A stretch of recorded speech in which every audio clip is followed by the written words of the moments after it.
only three here. Well, I just switched to broadcast mode. So, and I am recording it because we'll put this up on YouTube. So we should see, we'll see attendees start to come in here um, shortly. I see one. Here we go. We have some people coming in. I don't know if you want to, I still see a few people coming in, Chris. So if Yeah, you want to wait a couple of we'll just minutes. give it a minute or two. Okay.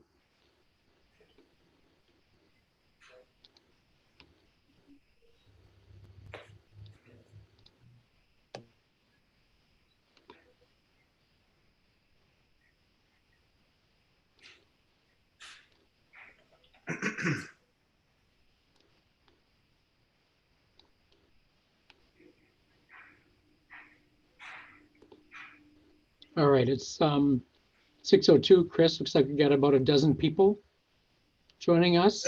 If you want to kick things off. So I will say welcome to everybody tonight. I'm excited and happy that you can join. And I have Dr. Ranum with us for our board member. We try to have, we rotate the board members in with me for these meetings. We started that process probably about 5 meetings ago, I think, maybe 4 or 5 meetings ago, just so we have another board member's perspective and questions can be asked of them as well. So this night is really about you and the questions that you may have for us. And we may or may not have answers. We'll do our best to answer any of your questions. And if we don't have many questions, then we can go into different topics that we maybe just want to address with you and see and get your thoughts and feedback on. So with that. And if Chris, a reminder that if we don't have answers, I'll be working to find them. So I'll be perhaps asking for your name or information that'll allow me to get back to you, or actually I might suggest that you reach out to me directly if we can't get the answers here tonight. So what I would recommend, Todd, since we don't have everybody's email address that we typically get at these, if you would not mind, please send Todd an email with your email so he can respond if there's the issues that we send out. There's always some things that come out to everyone after these meetings. So please send Todd an email. Todd, you want to give him your email quick? Sure. And we're hesitant to have you state your email or phone number here because this is being recorded. We will post this up on the Village's YouTube channel for other people to watch in the future.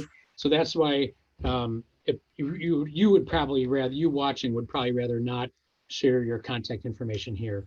But my contact information is tschmidt, TSCHMIDT @waunakee.com. So if there's something that we can't answer tonight, send me a follow-up note to tschmidt@waunakee.com and we will work to get the answer. And I'll just start out with saying that Dr. Ranum is not getting his mugshot done right now, even though he looks like it with a white screen behind him like that. It is not the case. He's even got a big smile on, so we know that's not a mugshot spot. But maybe that's what we could start out with. Bill, maybe you just want to let people know what's happening with COVID quick in the community and maybe give some suggestions. Yeah, so I will tell you that, and thanks for everybody for coming. I will, and this is the quietest place I could find right now in our house, so that's how it works. Hide each place. So right now, unfortunately, we are at the peak. Certainly in whatever's happened in Waunakee, it's the highest number we have had. We have more people in the hospital and more people in follow-up for COVID than we have had through the whole process. Certainly more than we had in March and through the summer. We're trying to get is everybody to still wear masks. Still, I tell people I wear goggles when I'm with other people. Try to stay away from groups and particularly groups that are not your regular people from your house.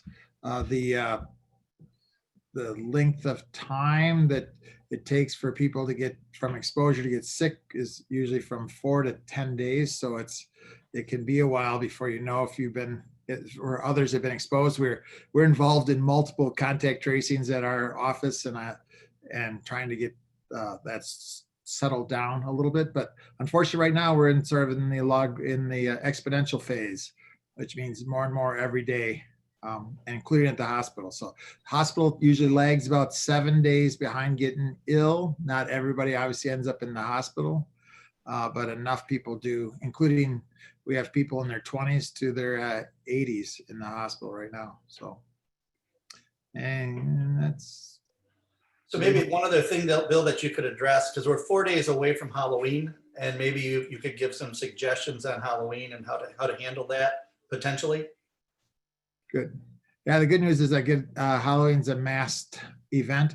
We think this is mostly a respiratory virus. I think people going in their family groups out is probably safer than any place else. Probably, and unfortunately, the amount of exposures based on the number of people you're with and the number of places you go.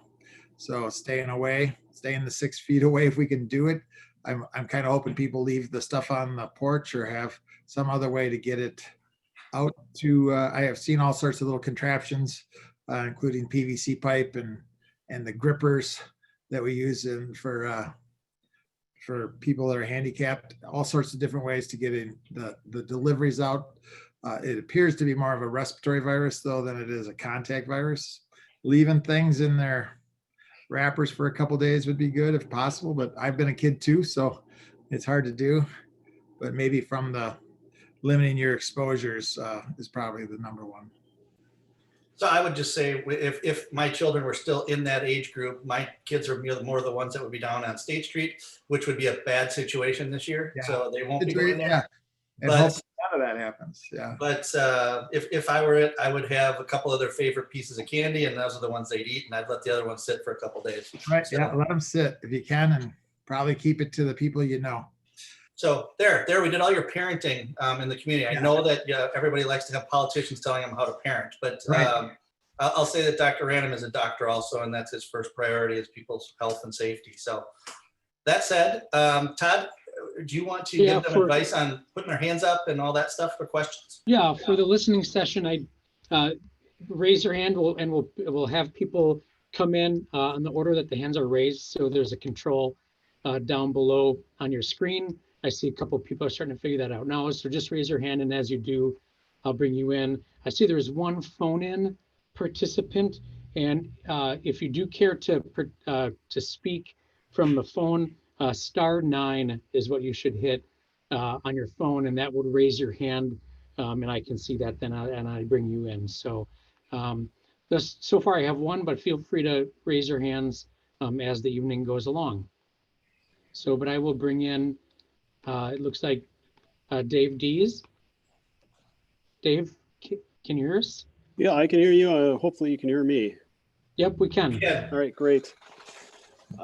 Thanks, Chris, for, holding these. I know that this isn't your first one. You guys have done this on a regular basis, and I think that's really a good thing, for you to, try to, get input from residents and to hear some of, what they're hearing and, what they're thinking about and what their concerns are, et cetera.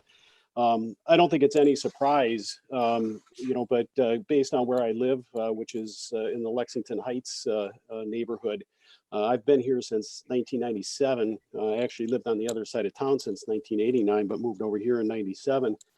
A number of us in the neighborhood are a little concerned about the quarry expansion, at least the proposed quarry expansion. A number of us testified at an appeal hearing, not brought by us, but brought by another party, raising some questions about the, from a process standpoint, really about Kevin's authority and what have you, in terms of making a decision about the quarry. I have read the decision. I guess the decision didn't surprise me because it seemed as if it was limited in scope, not to, debate or talk about the merits, although that certainly was one of the things that came up during the appeal hearing. But it was, whether Kevin acted appropriately and whether he had the authority to do so. And I understand now that a decision has been made, that has kind of been established. There may be some other legal options available, and I'm not really interested in talking about those. What I guess I'm trying to get a better sense of is, really the village's interests, and the village's position as it relates to supporting its citizens, the residents of the village, and whether or not it would have any interest or stake at getting involved in some way, shape, or form. I know that based on some discussions, amongst neighbors, I had heard that I'd seen your response to a number of us who had sent the letter, and I think you had indicated you'd be, trying to reach out perhaps to Mr. Tierney, and I know that he promotes livable communities, but we don't happen to be in one of his livable communities, and I guess then it isn't so livable if you have the kinds of activity that I've experienced. Not a lot, because I usually, until I retired recently, I wasn't home during the day. But now that I'm retired, I have been at home when they've blasted over there. And, as I mentioned during the public here, or the appeal hearing, I mean, I thought there was a gas explosion, somebody's house just imploded or something, because it was, one, loud, two, it shook the dickens out of the house, and vibrated through the house like I've never ever experienced, except when I was in California and experienced a 4.3 earthquake, and I would put this on at least that, if not a greater magnitude. So I guess I'm just, kind of interested to know whether or not the village at this point, has, any intention of trying to, create some, framework by which, this quarry expansion could occur, or whether or not it would be able to, engage. I mean, based on kind of this strange, oversight, this jurisdiction and everything. I mean, it really seems like no one oversees, what's going to happen there. Town of Westport doesn't do it. Dane County doesn't do it. The state doesn't do it. It's outside the village, although it's in its extraterritorial district. And so the issue has never been discussed, I guess, based on the merits of it. It's only been discussed based on whether, it sort of, legally can be done. And, despite the fact that maybe it's legal, as far as I'm concerned, it doesn't necessarily mean it's right. And so I guess I'm looking for really your perspective in terms of where things stand, and whether or not the village is in a position, willing to try to help neighbors who are going to be adversely affected if that quarry expands, not just monetarily. I mean, I think there's concerns about home values, but there are things like radon issues in the neighborhood. And in fact, I was talking with a neighbor the other day, and they said that somebody up on Skyview had like a radon level of 93. And I just was like, are you kidding me? Anything over 4 is actionable, but a 93, I'd never even heard it. It's like right off the charts, So if there are issues like this that, perhaps are exacerbated because as you blast, you create fissures in the limestone, and now the gas has an ability to move and to get to places. I think that's, clearly, some of the things that neighbors are concerned about. You'll hear from others, I'm sure, about things falling off of walls, or walls cracking, foundations, and things like this. So I guess that's kind of a long-winded question of saying, you know, what might the village be able to do to help some of the neighbors in this area? Hey, thanks for your comments. I guess I'll start. Todd, you can maybe pipe in, and Bill, if you have anything you want to say in regards to this, feel free, obviously.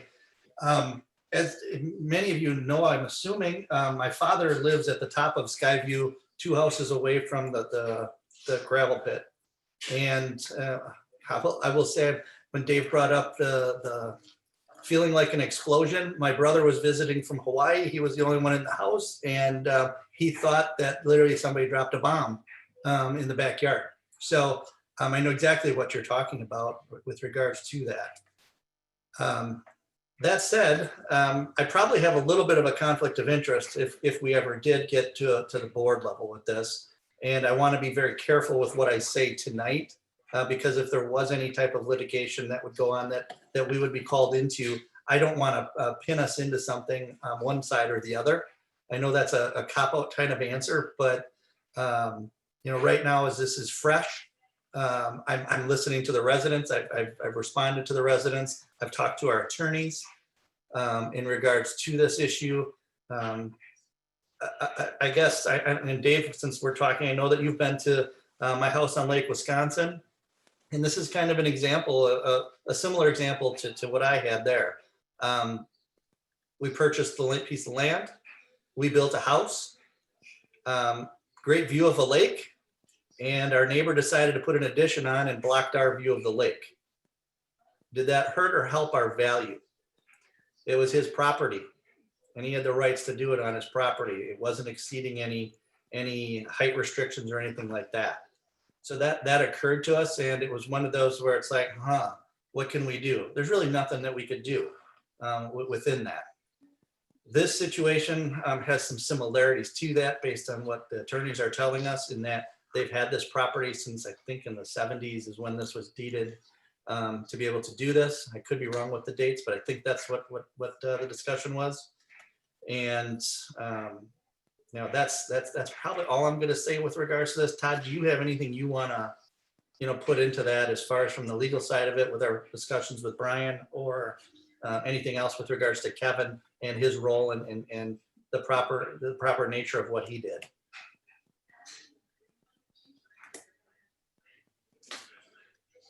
I don't have much to add, Chris, above Kevin's role in zoning administration. I guess the only question worth asking is whether there might be a role for the village board to play to help foster greater communication between different parties. And I don't know if that now may not be the best time to play in, as you mentioned, Chris, the potential for litigation related to the outcome of the Board of Appeals decision. But perhaps there might be a time to try to engage that. In fact, I remember, it was shortly after I arrived, Chris, 10 years ago, when there was blasting going on and concerns about it. And I remember my effort was to try to get the Tierney's into direct communication with homeowners individually, and that led to some additional sensors being placed.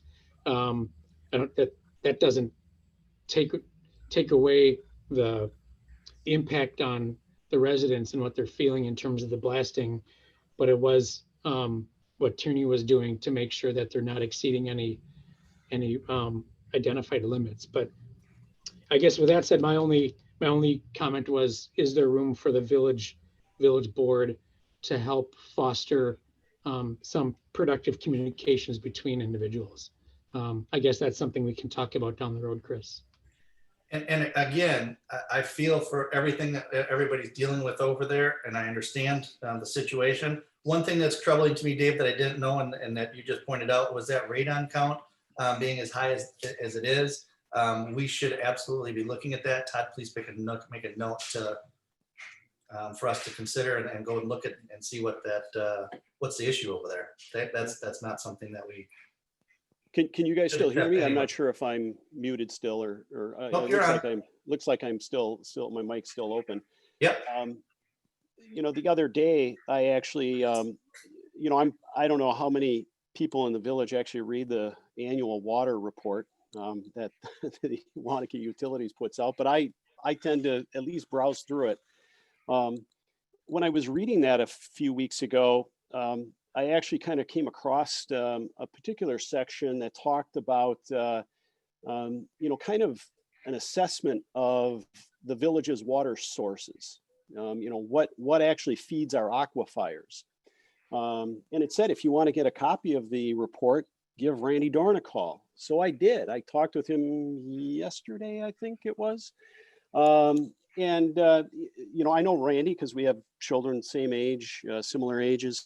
And so I've known him for a while and had a really nice conversation with him. And I said, I'm interested in trying to get this, a copy of this assessment. Because I think one of the things that came up also during the hearing, so we have a radon, issue, or potential issue. The other, I guess, would be, for instance, the groundwater. Right now, the water that finally, finds its way to those, and I'm assuming that's some of Wanakee's aquifers, and we're pulling water from that source. It right now has to work its way through 200 feet of limestone plus some to get down to 400 feet or so, where it's then in the aquifer, and our wells are into that depth. I think some of our wells are deeper than that. Some go to 700 and some feet, but nonetheless, you have 200 feet of limestone plus, based on at least some of the core drilling samples that they've taken from that property over there, that farmland. It seems as if there's somewhere between 10 and 12 feet of loose material. So, dirt, sand, this kind of gravel, that's sitting on top of the limestone. If you're all of a sudden scraping off 200 feet of limestone, frankly, this goes to maybe the question that Todd, you sort of brought up, and that was, facilitating some communication. It's really unclear as to how deep they plan to, sort of go down into the ground, with their mining, and so, but I'm based on, I think what they had said with the existing portion of the mine, they're down like 200 feet. They've scraped away 200 feet of this limestone, and maybe that's the only good limestone, and it doesn't pay to continue to excavate more out, pull more material out. But if you've now taken away 200 feet of limestone, and now you have groundwater that only has to work its way through 200 feet. I don't know if it's limestone or some other material at that depth. But at what point does that affect the village's water source? So that all of a sudden it hasn't been filtered to the same degree water elsewhere is being filtered and working its way down into an aquifer. The whole Flint, Michigan is a whole different story in terms of lead pipes and this kind of stuff. But I certainly, if I were on the village board, I'd at least have some, I guess, concern from an environmental standpoint, that does this affect potentially 5 years, 10 years, 15 years down the road, the village's water source. As the village continues to grow, we, Heritage Hills, what is it, 500, 600 homes over there? That's going to create additional demand, on the village's water needs. And if we, have to pump more water, do we run into a situation where now we, have some concerns, or issues because we're having to treat the water, or we're unable to, deal with the contaminants that are in it, or the levels of those contaminants are rising beyond thresholds. And so that's another, issue. Just to, like I say, I don't want to take too much time here because I know there are other people, I'm sure, that have other issues that they want to bring up, but it's another issue that I guess has come up, and one that I see as something that would at least perhaps give rise to the village wanting to take some vested interest in terms of what happens with the expansion of the quarry, given that it basically will abut residential properties on the west side and on the south side eventually once Heritage Hills. And having a 50-foot buffer seems, crazy. It's just like, yikes. I mean, that's like right in somebody's back door. I guess to your point, Chris, about the view. Yes, I agreed. Dave, thanks for your comments. And I would say that I sit on the utility commission as well. And the water quality is something that we watch very closely. We pretty much get a report on a regular basis.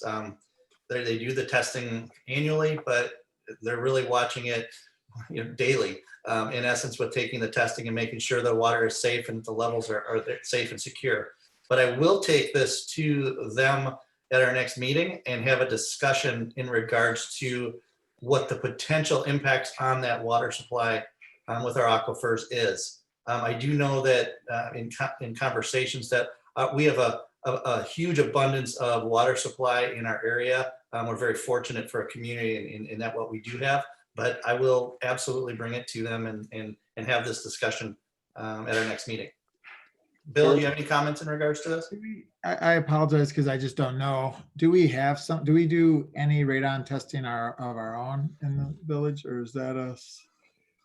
Are we going to be able to check on these places in any way? As a utility, does any of our utility? Sure, Bill, we'll have to look into it. Might be a good question for Chris also to bring up with utility to see if there's some information about that. Yep. Yeah, I got it written down. So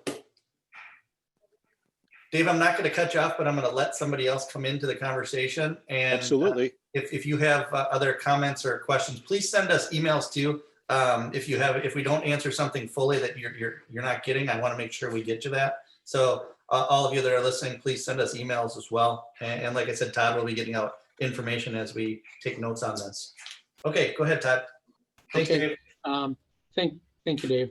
I have Bob. I'll bring in Bob. Good evening. Hi there. How are you? Good. We can hear you. Hey, thanks.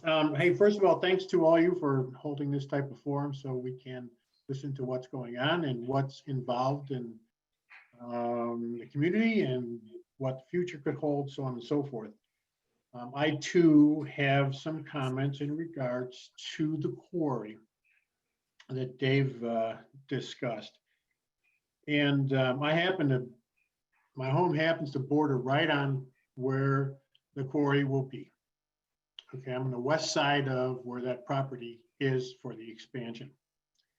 And I guess I'm just,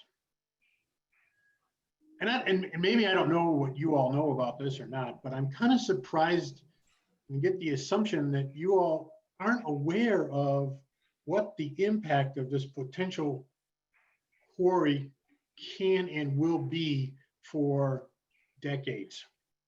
This is not something that happens 2 years because we're building a new subdivision and we need some stone for the highway or for the roads and things of that nature, that we're going to create a quarry and build it out. And at the end of the time that the subdivision is near sold out, we're done with the quarry and we move on.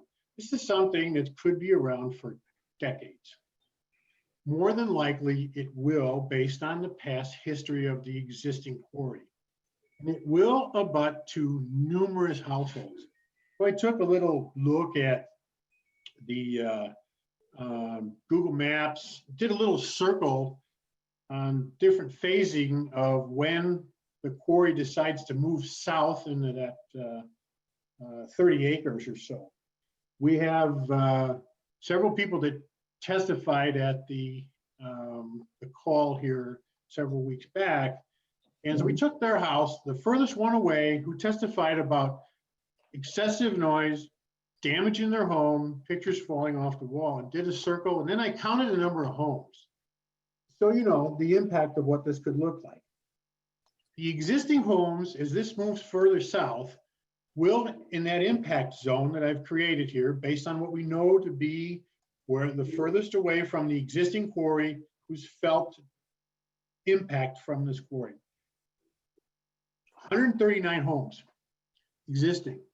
Put in over 2/3 of the Viridian property that will be impacted by that. You'll be pushing in excess of 350 to 400 homes that will feel mini earthquakes, pictures falling off the wall, items falling off the shelves, et cetera, et cetera.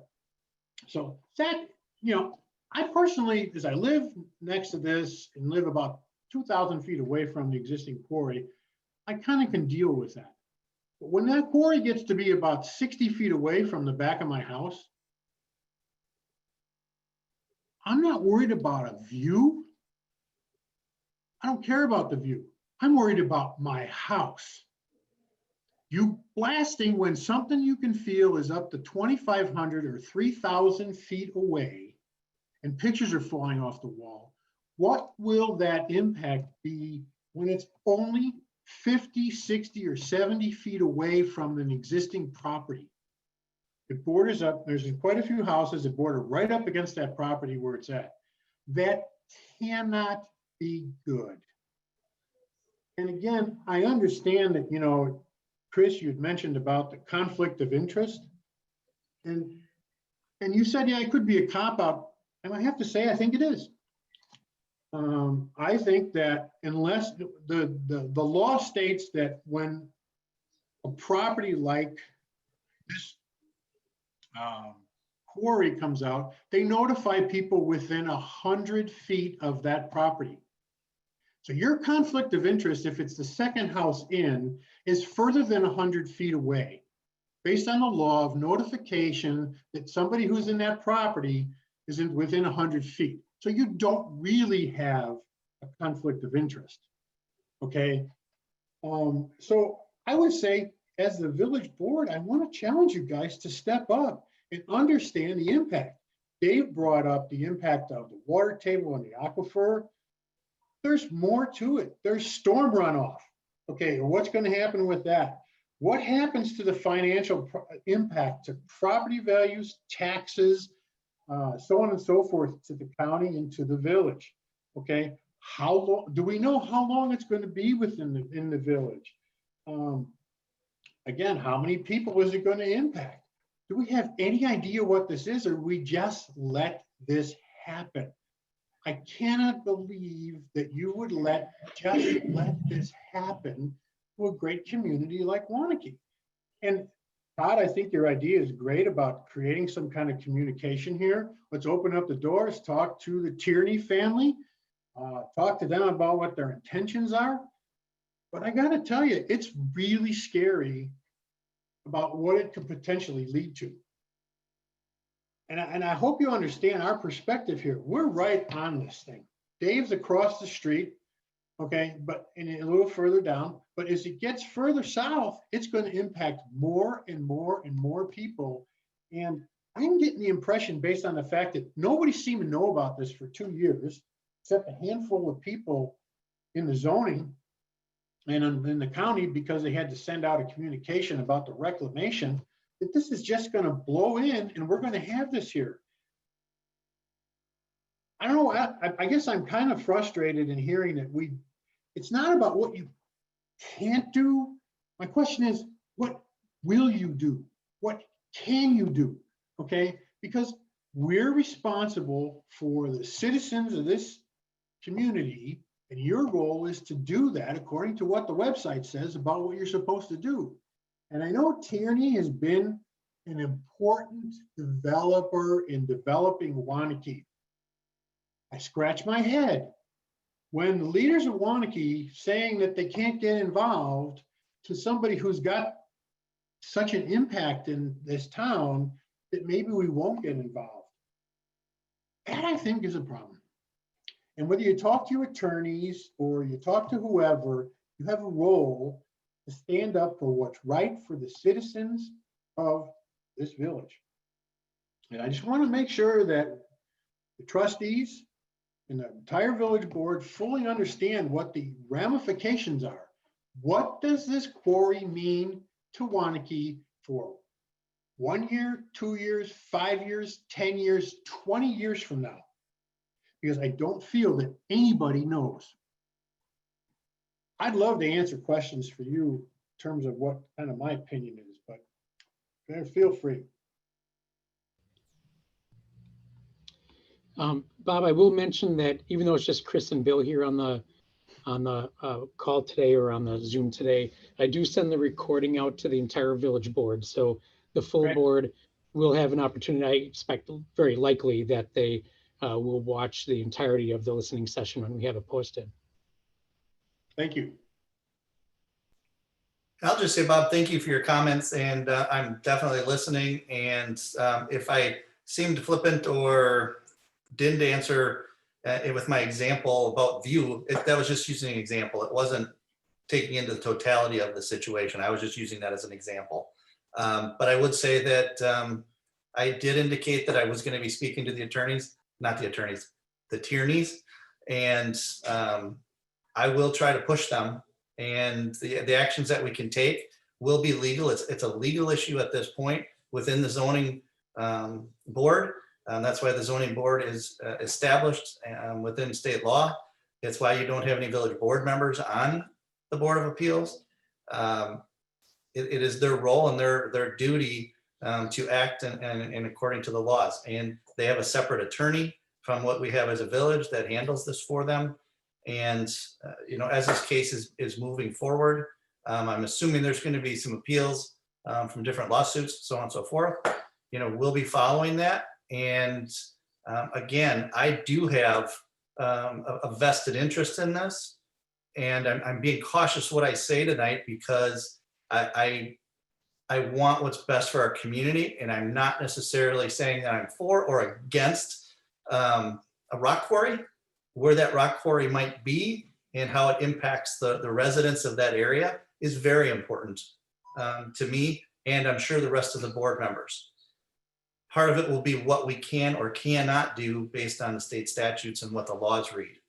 Part of it can be making a negotiation or potentially having a negotiation with the Tierneys, which is what I intend to do, and have a discussion with them to see if there's things that can be done to mitigate the situation. So I do want to say thank you for your comments. I heard them loud and clear. Thank you. And I do appreciate the fact that you did mention about potentially having some kind of communication with the Tierney. Because if this does come to pass, based on what my limited knowledge is about non-conforming, there is literally no control. There is no regulation on what they're capable of doing. Okay. We're not, our homes and the homes here and the homes in Northridge and the new ones coming in the Meridian are nice homes in a really nice community. Okay.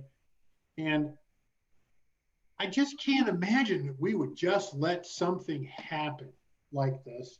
And I appreciate the fact that you talked to them. Maybe there's a negotiation point, a 50-foot setback, all this type of stuff is not going to do it. Yeah, my house.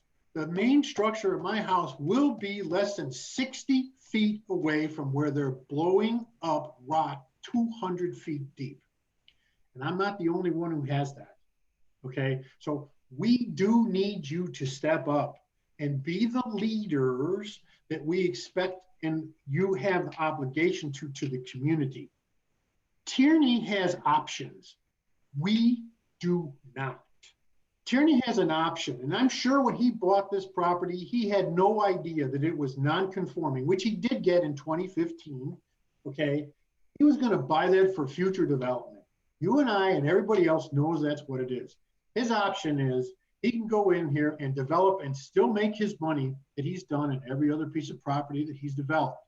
He's going to double down here and dig a hole 200 some odd feet deep and put a lot of people's financial well-being and future at risk. So appreciate anything you can do to help in that negotiation, help in trying to help and understand and influence the right behaviors that are going to impact the people of neighboring community here. Thank you. Thank you, Bob. Okay, next, Todd.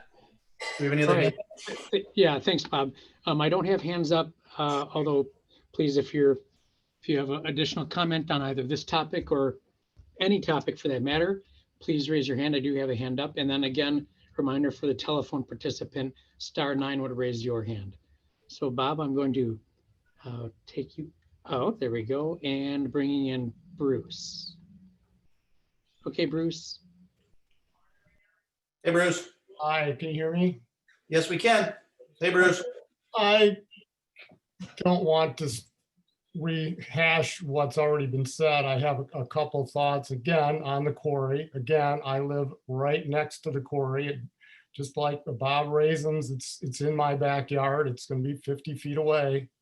And obviously, we're concerned. And Chris, you know that I came to one of these listening sessions pre-COVID, so it must have been January or February, and raised this issue and never heard anything back from anyone, which I rather question now why, since you're saying we hear back from you. But I guess I'm going to raise the question again and I raised then, is what about our assessments? I don't think everybody up here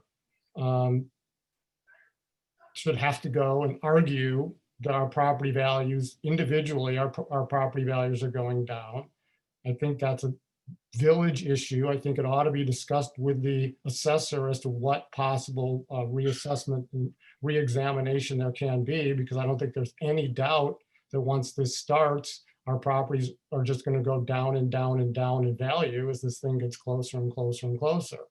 And I think there's got to be a systematic way to deal with the assessments up here. There's all these other things, I would much rather have it not happen. But if it happens, I would like to know that the village is at least going to look out for us in that sense.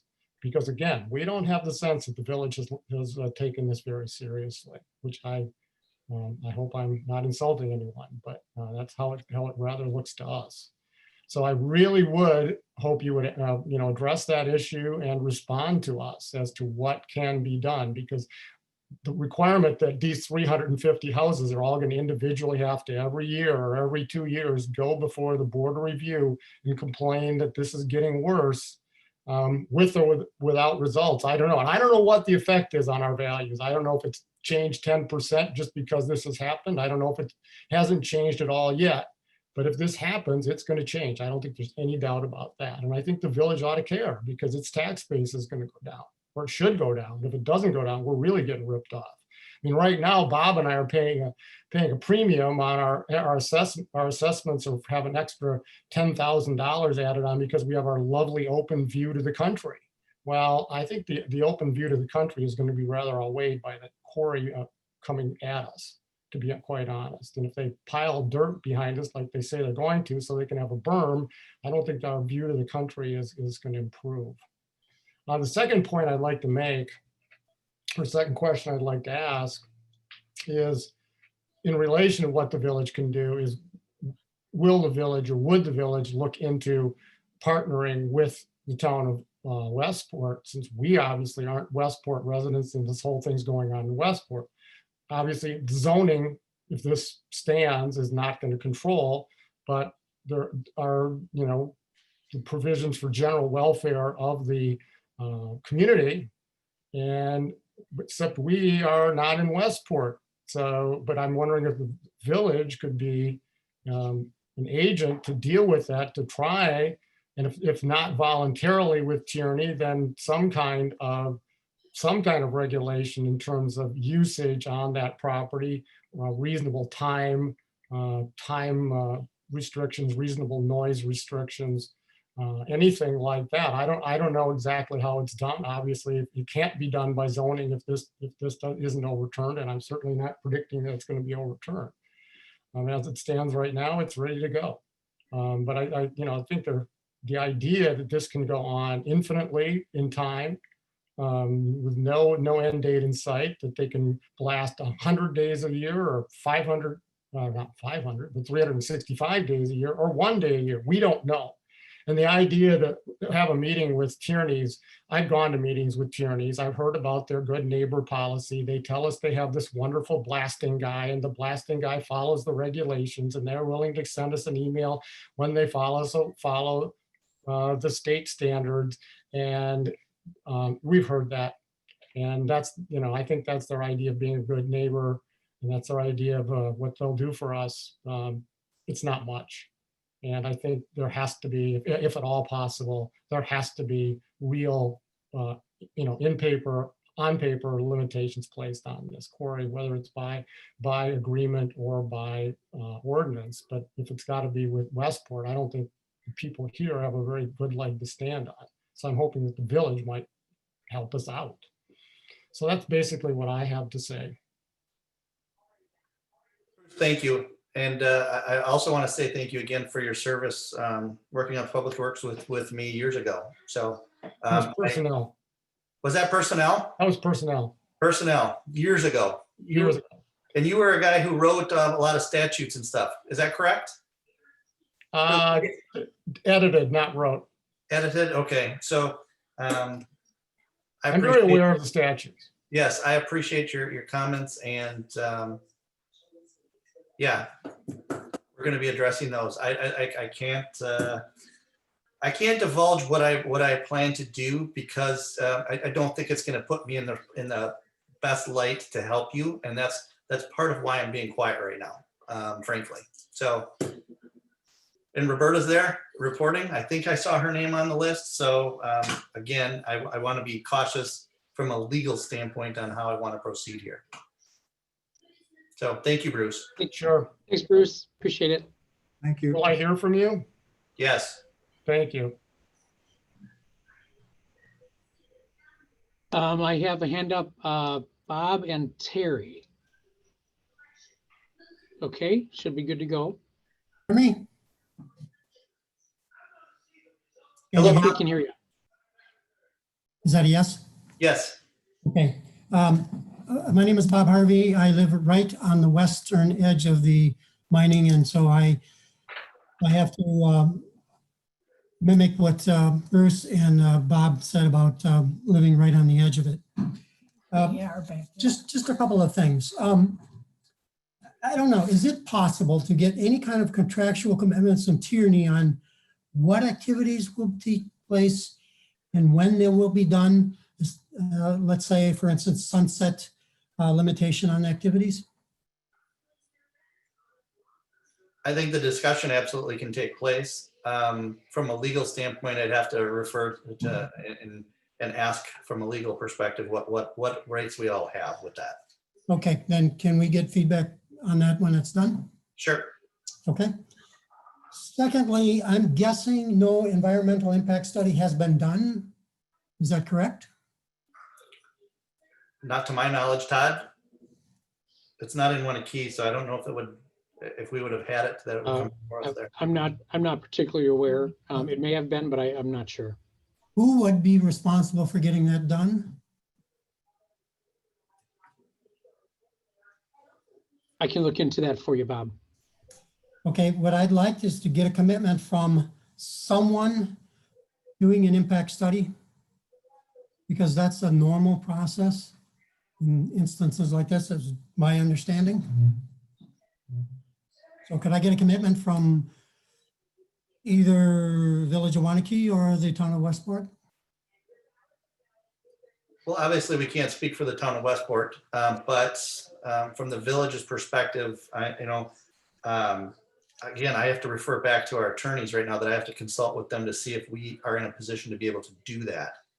Well, since the village residents will be affected, I don't think it's outside of your purview to have one done. I'm just guessing. But, Are you asking for us to do the impact study as a village?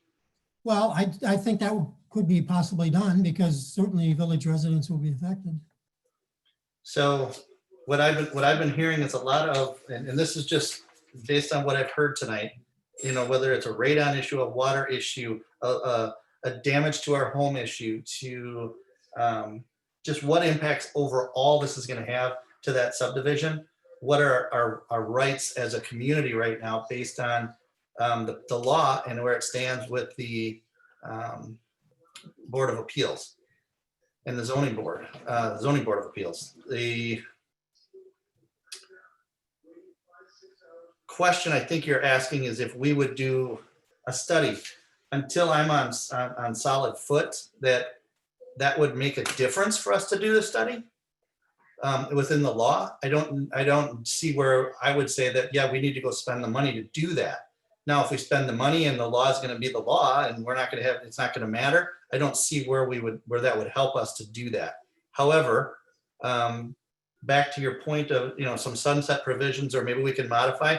That's part of what I intend to do within some of the negotiations, to find out what we potentially could do with regards to the tyrannies and what they may want as well. So that's what I can state about that right now. Well, the impact study could certainly have an impact on whether the activity can go on, but also if it is allowed to go on, the monitoring and following the rules as should be done. That I agree with 100%, that the monitoring and the rules should be followed 100%. The impact study, like I said, I want to check from a legal perspective what we can or can't do, and if that will impact the position that Waunakee Village Board could take. I can't speak for all the village board members. I can just speak for myself within this, but I would say that I will be discussing with the tyrannies this. I will be discussing with our attorneys, and based on what I've heard and seen tonight and over the last several weeks for that matter, it's something that I'm very interested in supporting, at least having these conversations and seeing if there's something that could be done that would be more palatable for everybody involved right now. And what I mean by everybody, I mean all of the residents over there, as well as the entire community. Because no part of Waunakee can be impacted unless the whole is impacted. And this is one of those situations. So. I agree, because right now we advertise the Waunakee area as a great place to live, and now we can add, yes, we even have an open pit mine. Do you get my point? I absolutely get your points. Yes. And I'm glad that you can inject some comedy there. So it's not an easy situation. I appreciate that. Well, we're looking for continued discussions and obviously back and forth on this. So we appreciate your involvement. Thank you. Absolutely. Absolutely. Thank you. All right. Thank you, Bob. And Todd, you muted yourself inadvertently. sorry, I see Bob is back in for comment. So Bob, you're back. Thank you. And I really do apologize that we're dominating this call. As you can tell, it's pretty important to us. And I think it's important on a broader scope to the entire community of Waunakee. And of course, all the future neighbors that we're going to have that aren't even here yet. So it's not a matter of what happens today, but it's what happens 2028 when the Viridian project is completed and how big that will be. And beyond that, obviously, as well. I have a couple of questions though. First of all, currently the only regulations I'm aware of that exist with a blasting of this nature was notification of anybody within about 500 feet. Okay, we know that's not ever been followed because I've been here for over 20 years and never received one notification of blasting. But I have to kind of chuckle at that whole idea that, okay, so I'm going to get a notification on Tuesday at 10:05, we're going to have a blast. What am I supposed to do? Grab all my pictures and everything on my shelf to make sure they don't fall off. Okay, so that's kind of a strange comment, but what's the point, so to speak? I would like to know if when you get to the point of having conversation with Tierney and start to talk about potential negotiation, can someone from a representative or two from the community that's impacted be part of those conversations? Not from an emotional passing blame, type of thing, but from a sincere, how can we work together if we have to do this so that we all can live with this as best we possibly can. So I want to know if that could potentially ever be done. Second thing is, if you would ever all like to come out and do a site visit to see how close we're talking about it is to these homes that are currently here and have been here for some cases over 25 years, to see where this wall will be relative to the houses, feel free to call me up, email me. You've got my email from the Zoom call. I would love to host a socially distanced meeting so you can see just what we're really talking about here. So you get an understanding of what the potential impact could actually be. So we could work that out. I would appreciate it. And again, thanks for your help. Appreciate, what you can do. I also, from my experiences in my business life, I never give up. I won't give up. I think nobody should give up for what we believe is the right thing to do. And sometimes the right thing to do is not necessarily the right thing to do, if that makes any sense.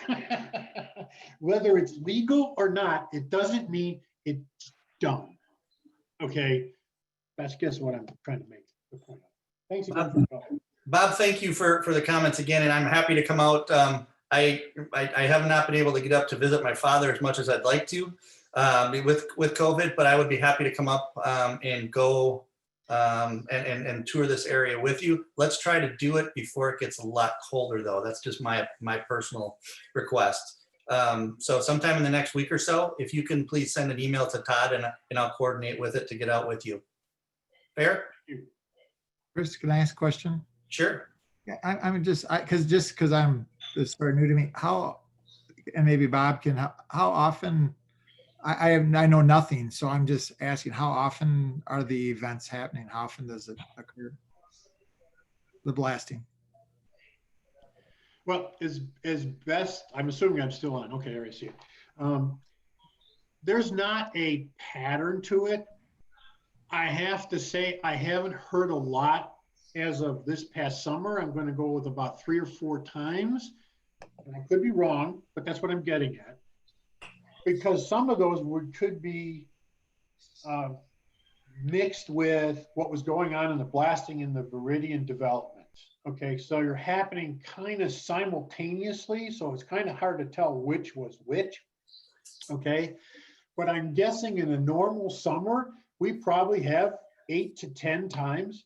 And as Dave May alluded to, when I was working, I wasn't here. My wife would always tell me when I got home, you wouldn't believe what we heard, blah, blah, blah, blah. Well, I retired in 2013 and I was sitting in my office doing some consulting work and I couldn't believe what happened when it went off in 2013. It was just like mind-boggling that this is going on. And again, we're to over 2,000 feet away from the existing port.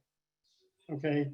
And that's what scares me the most is we're going to be within 50 or 60 feet of that. If I feel that much 2,000 feet away, what's it going to be like when it's 50? My house will fall down. I'm not over exaggerating. It's fascinating to me that somebody can think that they would be able to do this. This isn't like blasting for a foundation where you're going down 10 feet, when you're building a new house. That's different. We're going down hundreds of feet on a shelf of limestone. It could have fissures in it that you don't know how far this thing could run. I'm not an expert on it. I just know what the impact is. So long comment to your question, Dr. Random, but I'm going to say 8 to 10 times a year, maybe. I don't know. It could be more, it could be less. We're not here all the time, so we don't know.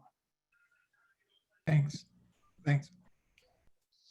Okay, thanks, Bob.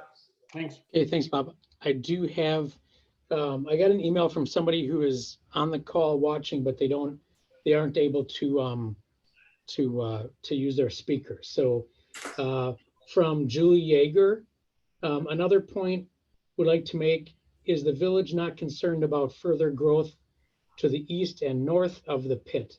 You could have an active pit in the middle of a residential community. So those are comments from Julie Yeager.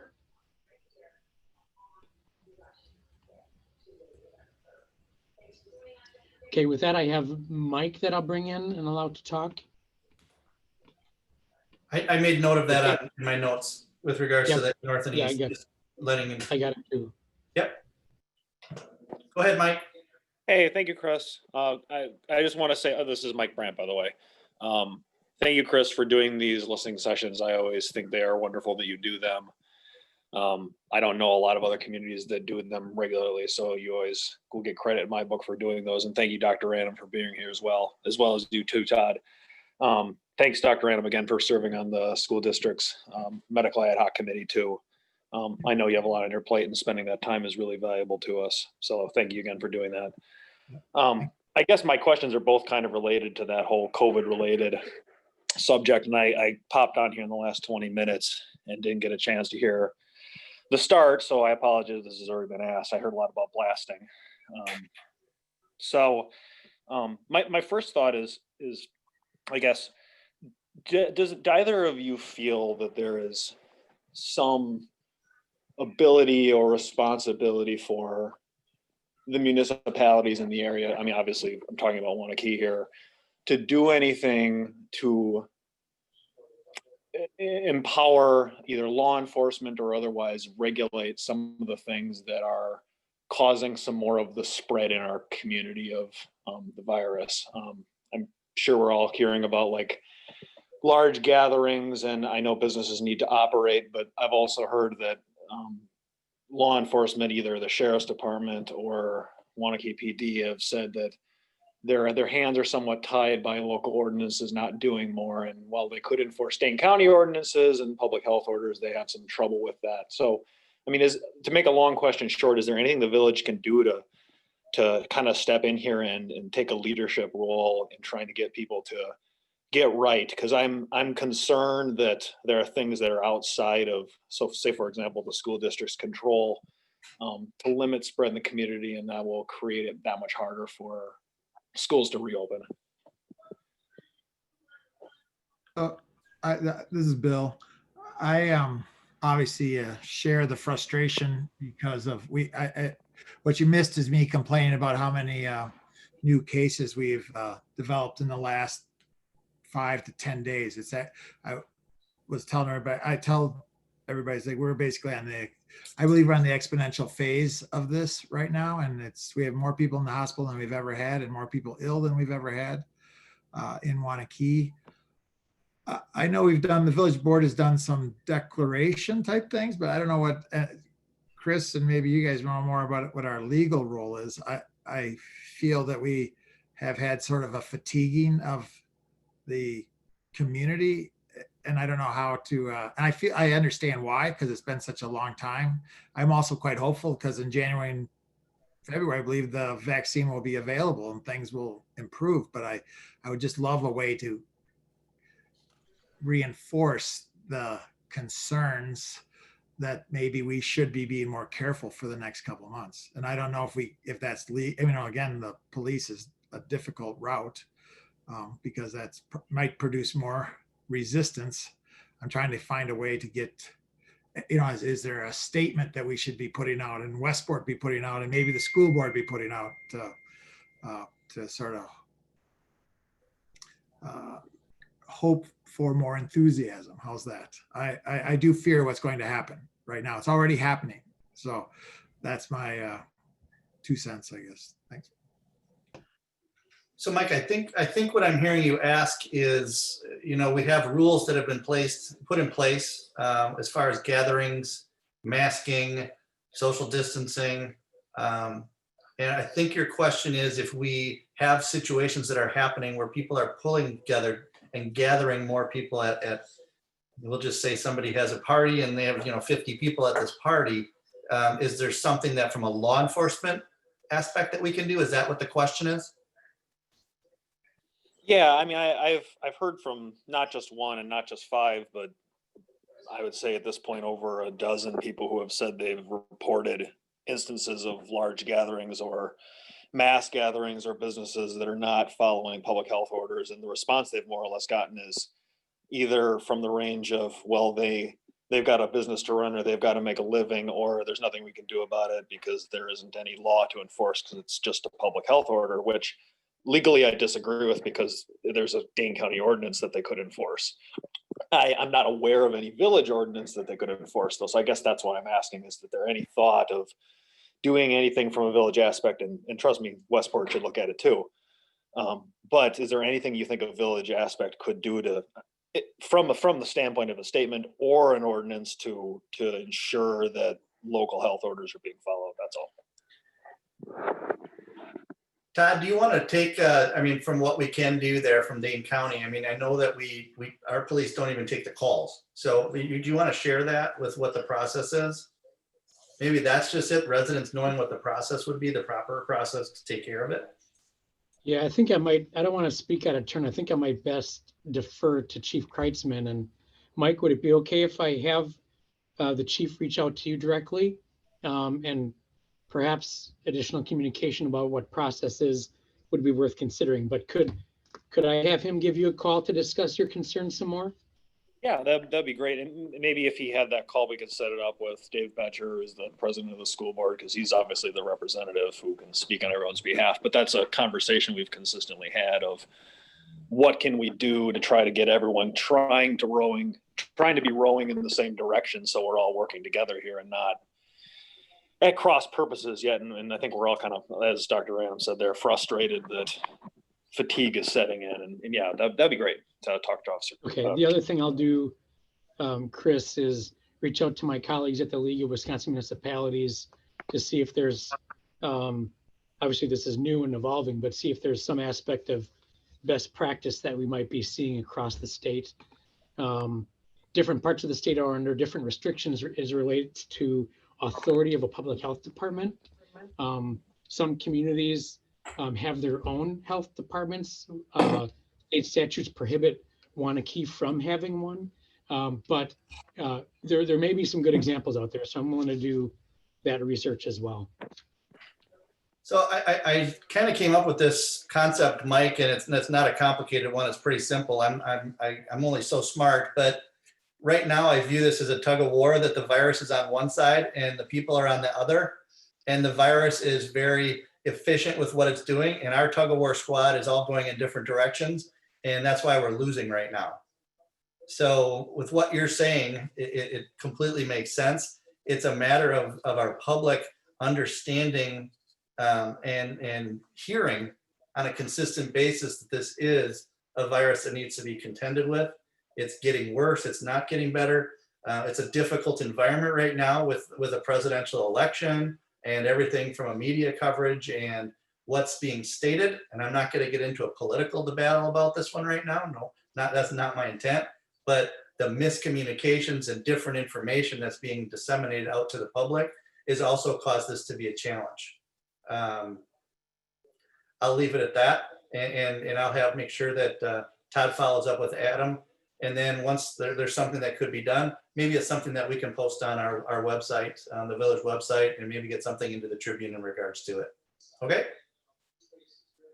Awesome, great. Thanks, Mike. Thanks, Mike. Thanks, Mike. I see David has his hand up again. I'll bring him in. Okay, Dave. All right, thanks much. Two things. First, going back to the quarry, Chris, on a couple of occasions, you've mentioned that, this is a legal issue. You'd have to, consult with legal counsel in terms of being able to respond to a particular question, what have you. I guess I'm curious to know,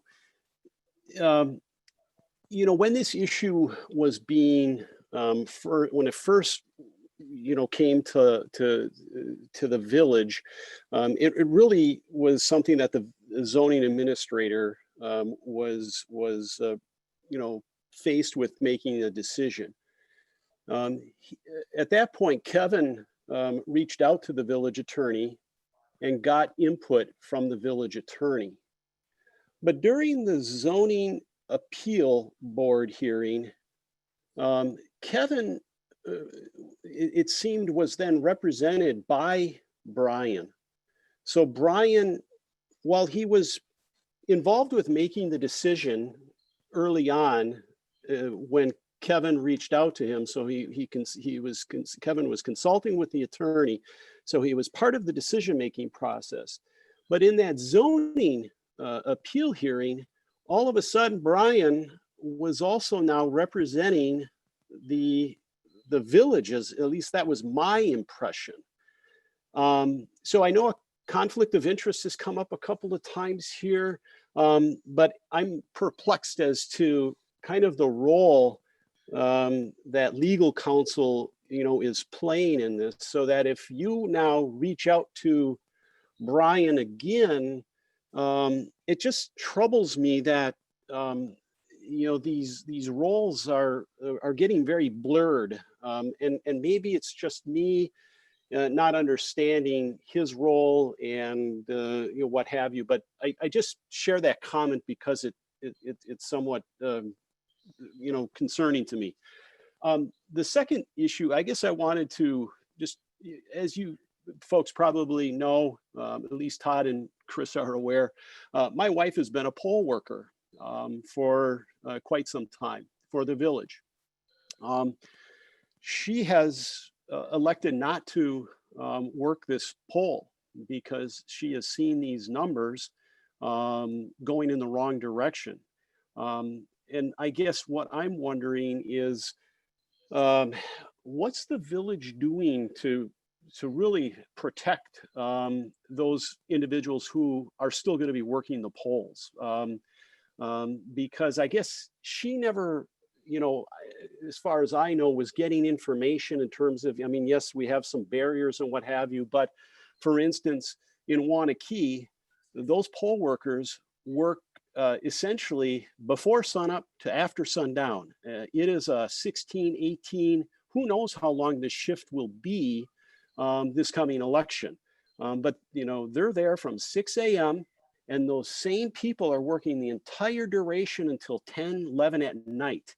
So that, like I say, they've been there close to 18 hours. Now I'm seeing information from the CDC talking about how, your cumulative exposure.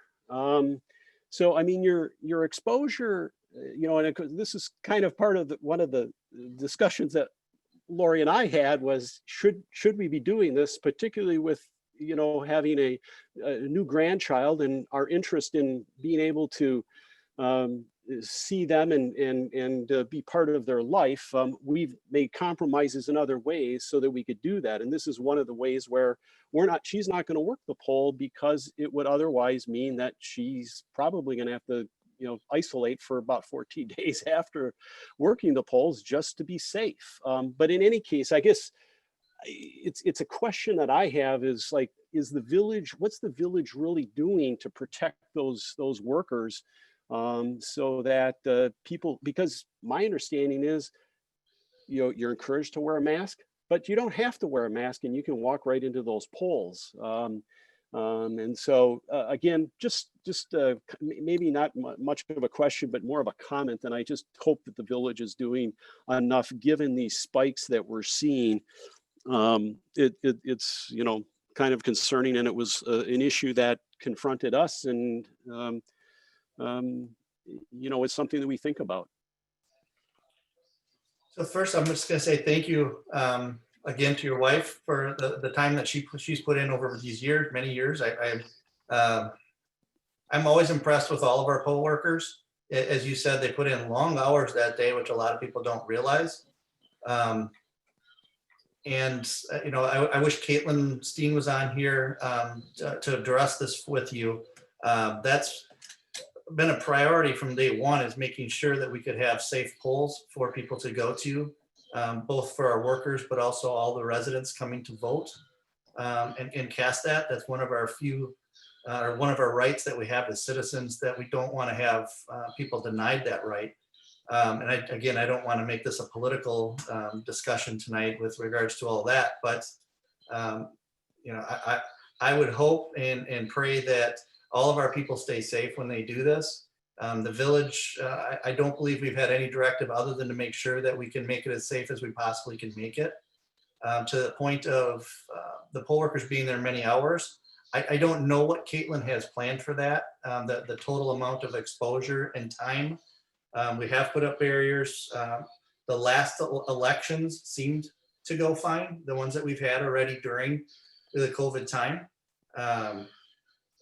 So I think they have a good method. I went and voted at Village Hall. It seemed like everybody kept their distance.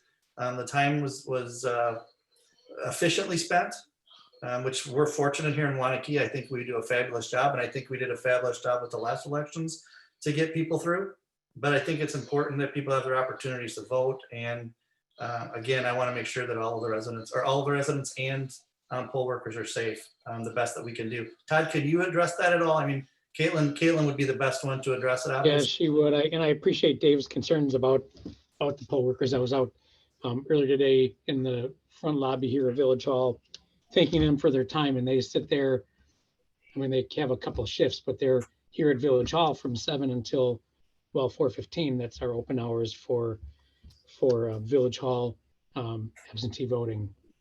But Dave, if it's okay with you, I'd like to have Caitlin reach out to you.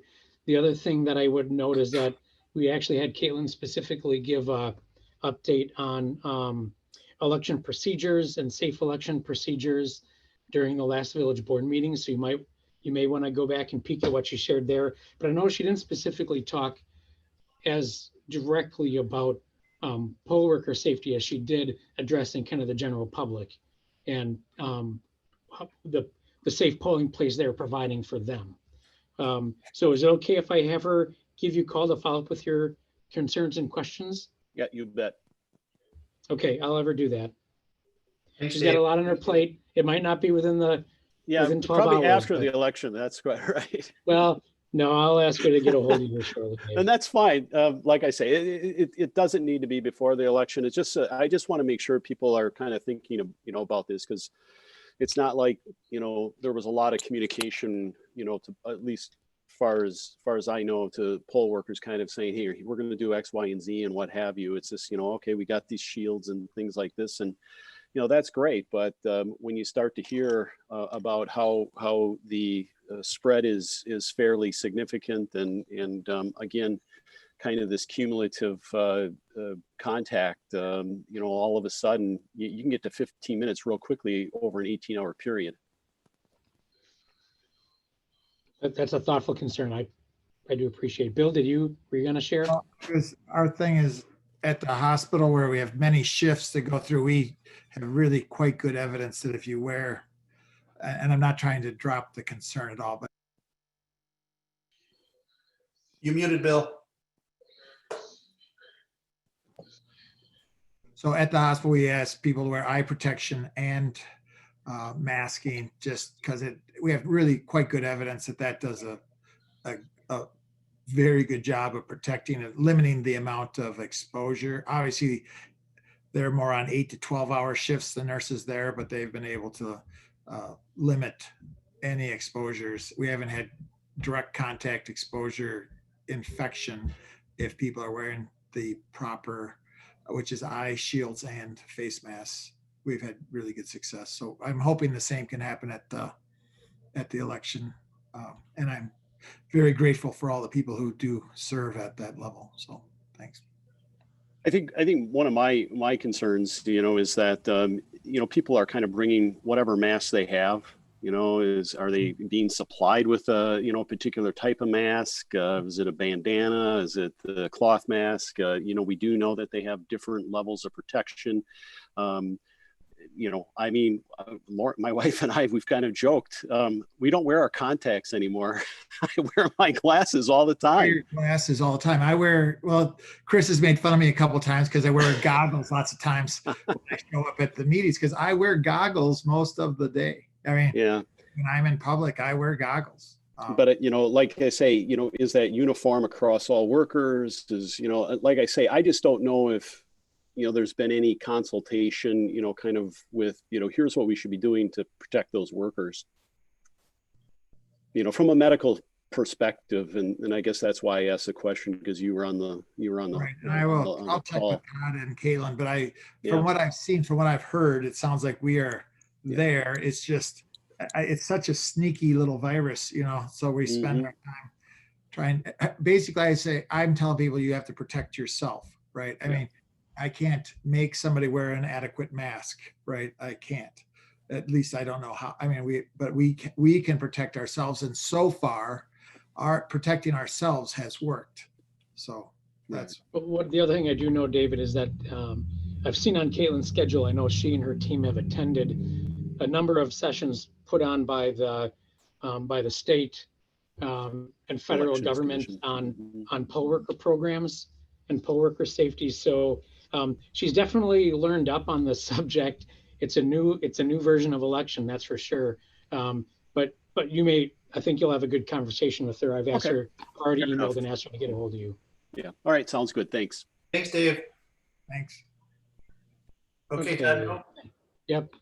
I have Robert. Okay, you're in, Robert. Go ahead, Robert. Good evening. I apologize if I'm asking questions already been asked. Has nothing to do with the quarry. I hear that's been a tough question set that's been coming out tonight, but I do have a question. First off, a statement. I would like to thank the village for finally passing its statement on diversity. I think it was a couple meetings ago. And I think that's an important first step towards doing things the right way as far as addressing those issues. I did want to ask something though that's related to that, which is still going to be a tough topic. And that's going to be about some of the relationships that the village has as far as donors to village activities. And in that regard, my question is, I have seen some signs up around the village that are talking about a certain conservative commentator. She's kind of a provocateur that is definitely anti-Black Lives Matter. It's a speaker who has made anti-Semitic comments in the past, who has made Islamophobic comments in the past. She's pretty racist with some of the comments she's made. But what's concerning is that this is on the land of Don Tierney. It's on, there's one on Mill Road.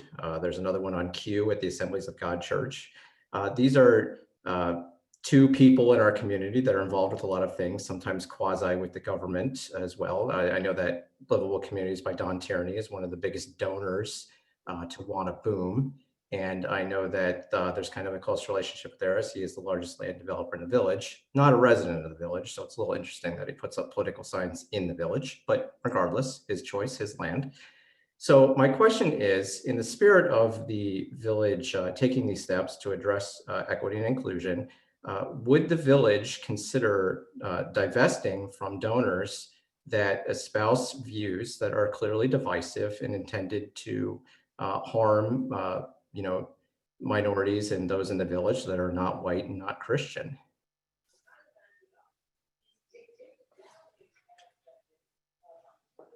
So I'll start. Yeah, Bill, I'm going to start. Okay, is that cool? Okay, Robert, thanks for your questions. Just make sure I'm understanding the question right. So you're concerned that somebody's exercising their freedom of speech with signage in the community that you view as not inclusive to the community.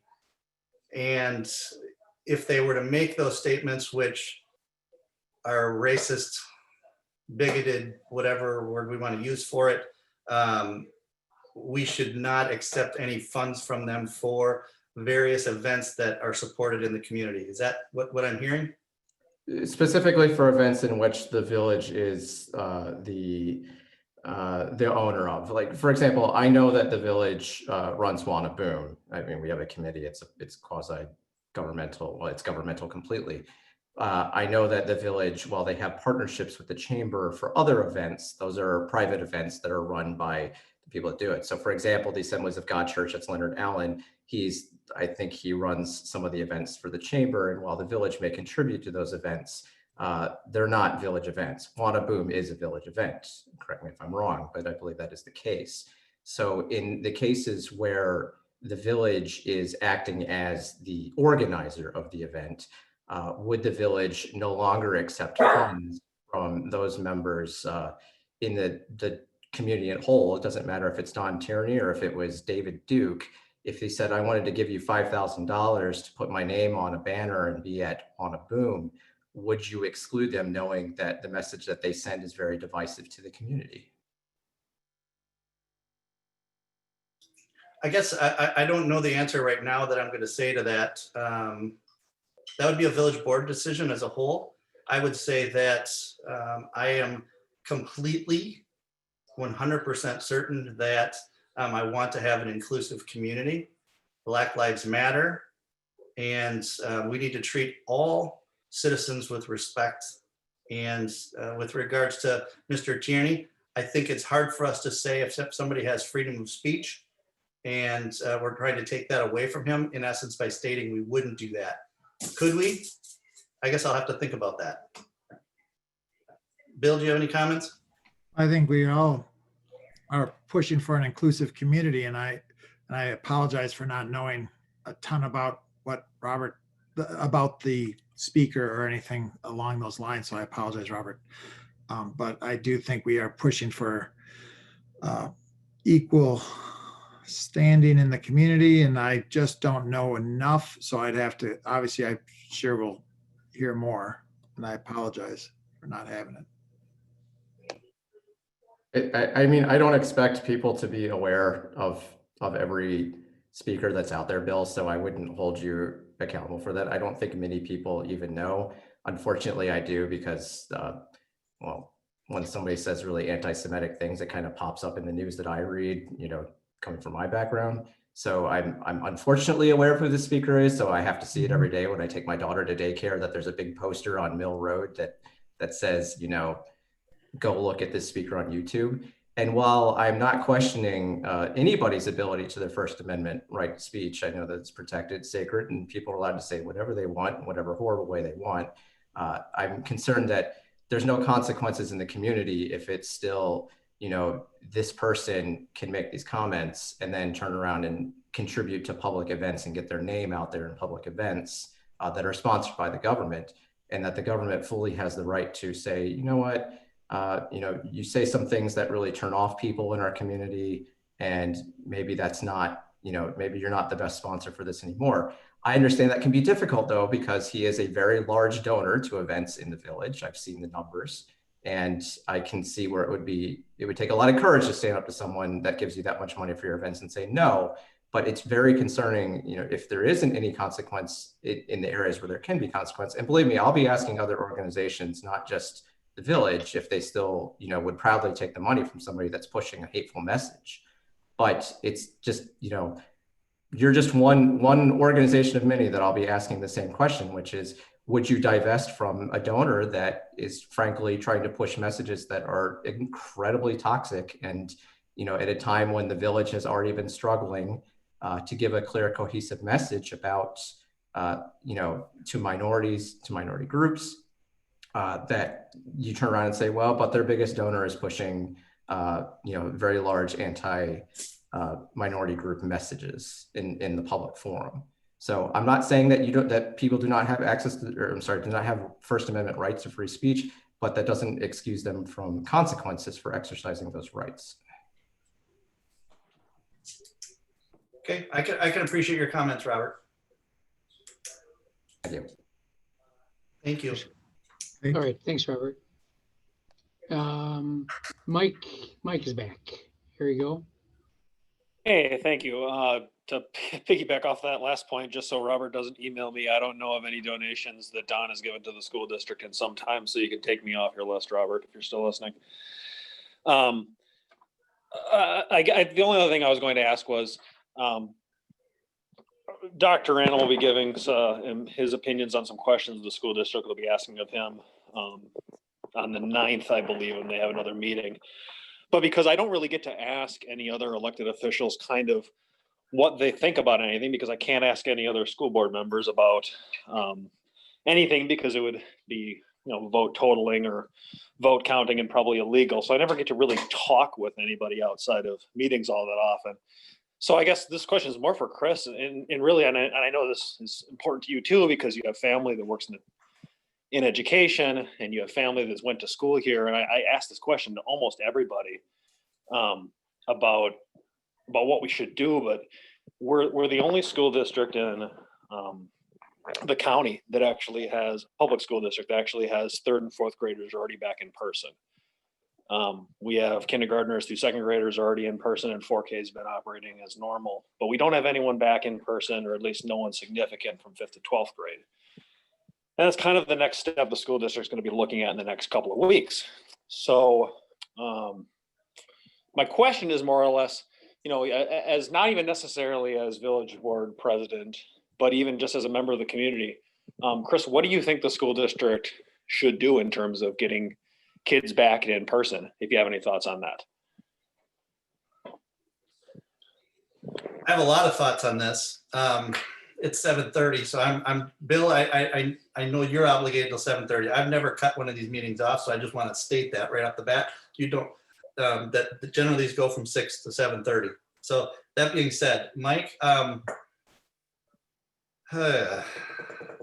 So I have to be careful with what I say right now because I've taken a position that I don't really want to weigh in on school board decisions. This is a school board decision, not a village board decision. And I know you're asking me to divest myself from being village president with regards to this, but if whatever I say, I don't want to influence your decisions. If we were offline, I would say that I don't want it to be a public thing that now, whether I'm for or against the school board, I want to be working with the school board on all these topics. So I hope you appreciate that position.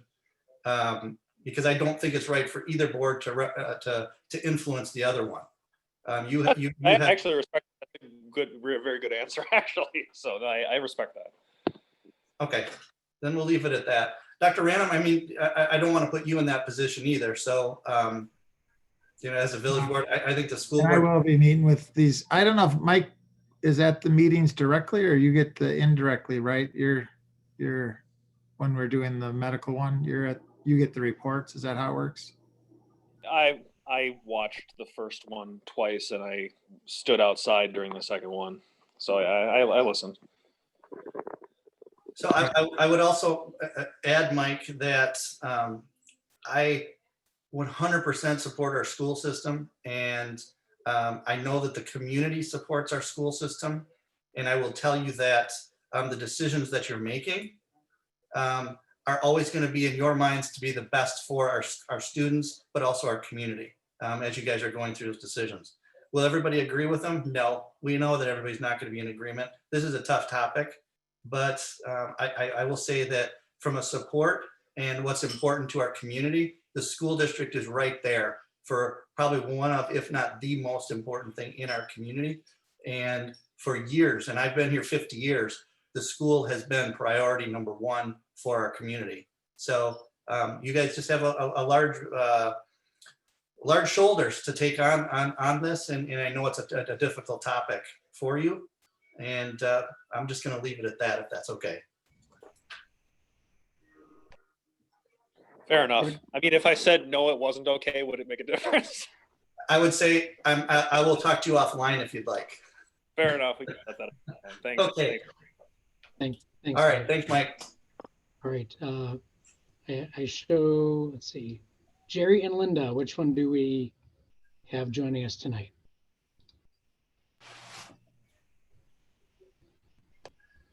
It's Linda here tonight. Okay. Hi, Linda. Hi, Linda. Hi, thank you for hosting this and I will try to be short. A couple of things though. The first one is that conflict of interest has been brought up quite a bit. And this is something that people have talked to me before about, is when you have Wannaboom being sponsored by the village, that sometimes it can appear to be a pay to play kind of situation. So I'm wondering if the village would consider maybe moving it away from a village sponsored event. You've got the committee there and maybe they would be willing to set up some kind of nonprofit. And then that takes that appearance away. Especially we're looking at the quarry and Don Tierney is one of the biggest sponsors for Wannaboom. So there's that. The other thing is at the budget, or did you want to address that, Chris? I mean, thank you for your comments. I mean, frankly, I put in thousands of hours every year on Wannaboom, and if somebody else wanted to take that over and we could take it away from the village, we can do that. I don't see any conflict with that.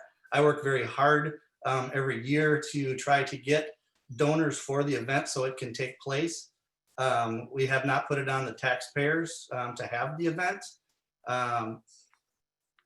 As far as the conflict of interest for that particular event, Robert is bringing up the fact of a sign. I'm going to consider that and think about that, but I don't, short of us taking away the event, and if that's what you're your goal is, maybe that is, I don't know.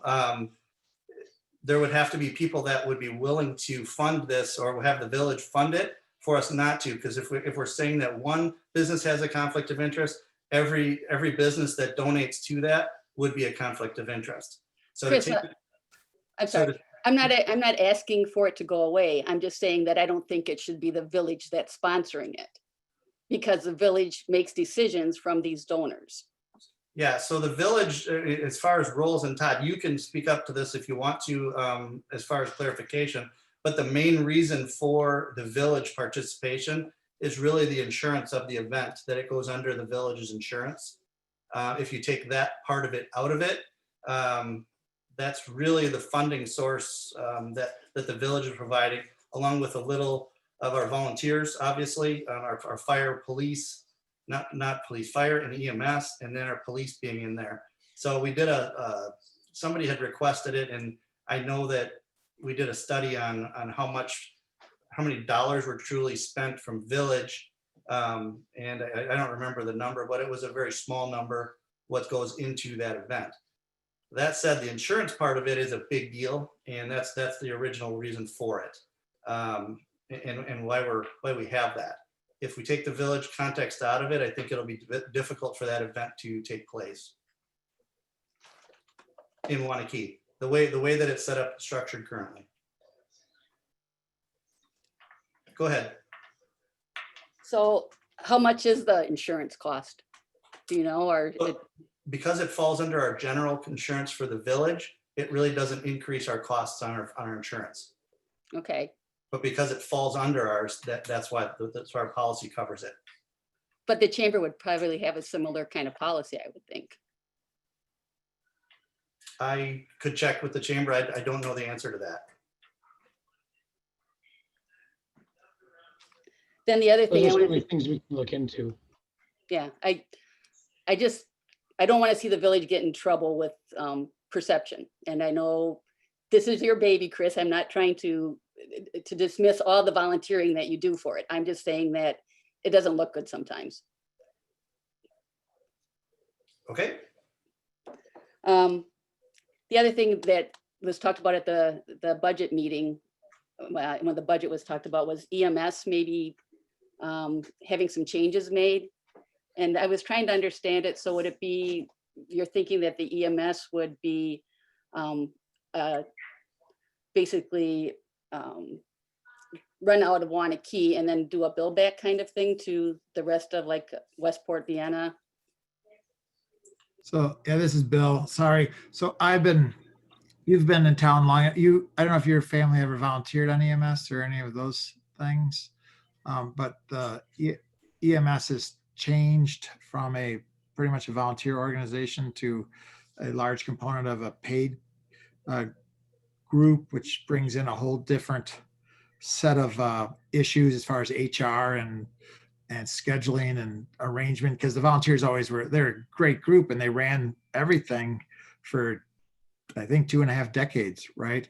So it's an amazing group, but it is changing. So the concept is still being worked on, Linda, and I don't know that there's a rigid concept yet, but the basic idea is that it's so hard to, when you have paid people and a workforce change, that there's probably a need to make some structural change to sort of accommodate for that. The other structure was the volunteer one. They basically ran themselves for 25 years, but now we have this merging of paid structure with the volunteer structure, and it can get a little bit interesting at times. So it's still, have very high service and all that. I'm just more or less, as sort of been the old guy in town, I'm looking at like what will happen over the next 5 or 6 years and try to get ahead of it. So apologize for the long answer, but that's it. No, actually, it makes sense that to kind of look at as the village grows, that some things are changing. So Yeah, that's what I see happening. I've been on this board for the 5 years, and the EMS board and I go, the service is great, but the service is changing. So, and I do think we haven't really fleshed it out with the other communities, but at the same time, this is Bill speaking, is that we are not the board, but we're sort of Wanakee, and we have to understand that we need to organize it for the long run. So not trying to exclude, we would not exclude the others, I don't believe, but we haven't got anywhere yet. So how's that? Sorry. I would No, that's add, Linda, and Bill and Chris, you know this from our discussion, but this item will be specifically listed on a board agenda. I don't know if it'll be our meeting next week or where appropriately to fit the discussion, but it'll be specifically listed so the village board can kind of dive further into the weeds and explore the questions that relate to it. Then the last thing I was just going to ask is, the village has done some really nice things to help business with the Get Out and Try campaign. I'm just wondering if, when you allocate money for businesses, if you can also consider an equal amount of money going to the food pantry and WNC. Because they're all affected by this pandemic. And you don't have to give an answer, it's just something I'd like to see considered. Thanks, Linda. I'm definitely willing to reach out to well, I've got a good relationship with folks at both. So I'm really willing to reach out and see where things are sitting. I very routinely talk to WNC and collaborate with them. So I'll check in. Thanks. Okay. Thanks, Linda. Whoop. Yep. Okay. I have Henry. Okay, Henry, you're in. Hi, this is Henry Pye. I live at 811 Lexington. I live in the neighborhood by the quarry. I know that it's people have talked about, for lack of a better description, the good old boy network that is in Wanakee, or at least has that perception. I know that Don Tierney does a lot of development, right, of Wanakee, and it increases the tax base of Wanakee as well. And I know that the board has to work closely with him, but how do you handle the conflict of interest sometimes between what he's bringing to the development of Wanakee versus the citizens of Wanakee when a situation like this comes up? It kind of gets back to the situation. The village does a lot for Don, but what is Don doing for us, as far as a community? And how can we leverage that relationship?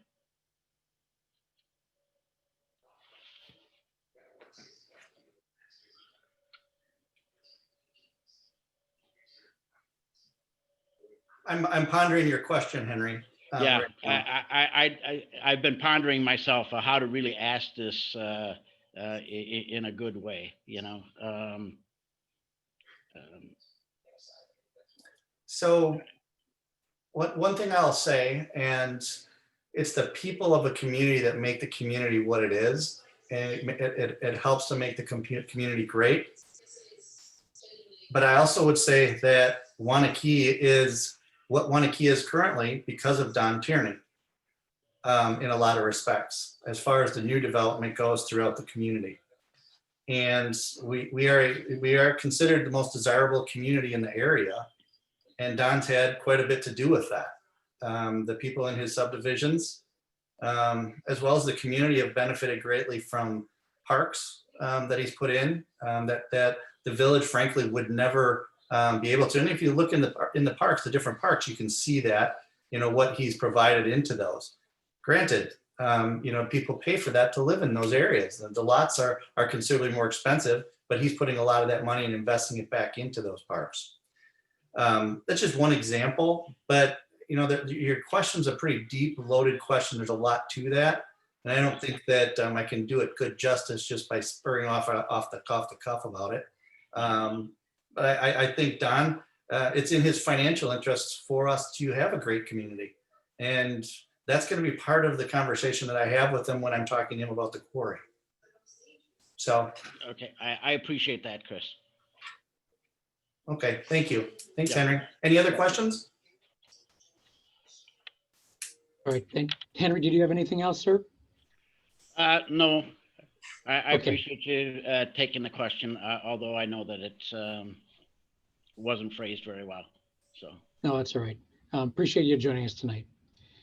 So we have, looks like 13 people still on and listening. Again, if anybody,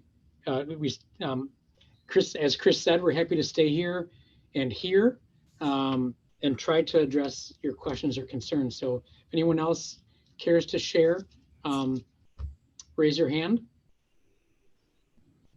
I don't know how many going, gone, Chris, you want to put out there. I know everybody might like to get along with their evening, but we definitely want to make sure we address your questions. So I guess if I don't see any, Todd, I'm just gonna, close with saying that I want to thank everybody for participating tonight. Thank you for Dr. Random. I know how busy you are at this time and that you take the time to do this. That's amazing. And to all those out there that watch this, these are good questions. Ironically, our President of the United States was in an interview on 60 Minutes that I'm sure most people have heard of. I mean, if you haven't, and he chose, his opening question is if we were going to have any tough questions. I've never not wanted to invite any questions that you have. Some of them have been tough tonight. I will say that. Very thought-provoking for me. And, some of the things we need to have discussions about and address, no doubt. But it's important that these types of events, and tonight, by the way, is I think the best attended listening session we've had since the last developer issue that we had. And when developers come up, I'm not going to be as open with my responses because I need to make sure that I'm protecting the interests of the village on all fronts. And if you want to have an one-off with me, I'm happy to do that anytime. I'm sure Dr. Randall would be open to that as well, to talk to me about these issues. But I can't put the village at any kind of risks within this with statements that I make. And it's important for you to all understand that I am one of 7 village board members. I run the meetings and I work on agendas for those meetings. But the village board members also have opportunities to put things onto the agendas that they request. So realistically, I'm running the meetings, and I'm proud to serve as the village president for as long as I have. So I appreciate everybody being here tonight. And again, if you have any other further questions that didn't get asked tonight because we didn't have time and you just didn't want to drag this out, please email us and we'll be happy to get answers back. And Todd will also be sending out, for those who send him an email, recaps or answers to the questions that you all heard tonight.